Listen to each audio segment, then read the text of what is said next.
Italy. This was the semester that changed everything for me. One of the many reasons I chose to attend the USC architecture program was their promise of the very first full semester abroad program in Italy. In 1991, that dream became real.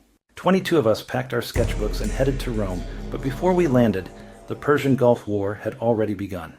Rome was beautiful, but at the time it was tense. Soldiers patrolled the streets as American students were easy targets abroad. Even McDonald's had metal detectors at the doors. Still, our Roman-born professor guided us on daily tours behind closed doors into places tourists could never go.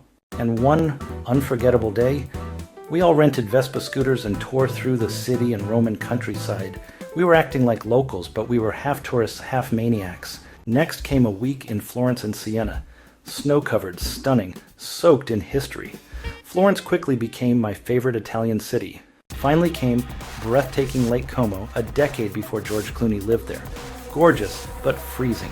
It was my first real winter, and wildly expensive as the Mecca for European tourists. Our classroom was on the top floor of Villa Olma, a palace. Only half of our class had guaranteed housing, so I had to be resourceful. We were only 30 minutes from Milan, so almost every Thursday after class, we dashed to the Como train station with our backpacks to catch a train to Milano Centrale.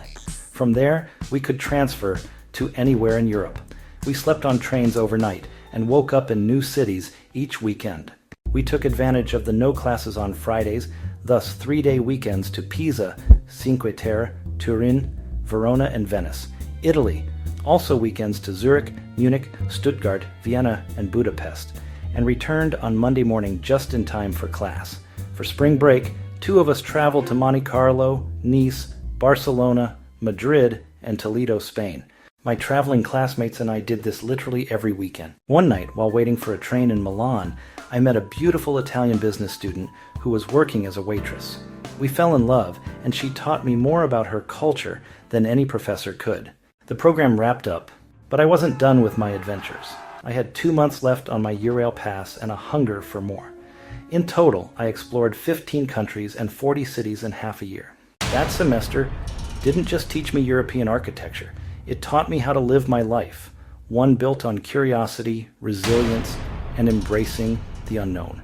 This Italian and European travel adventure taught me how to view life from a global perspective, which I bring to my MD3 Real Estate Development and Construction Academy. I encourage you to take a look and see if it matches your interests.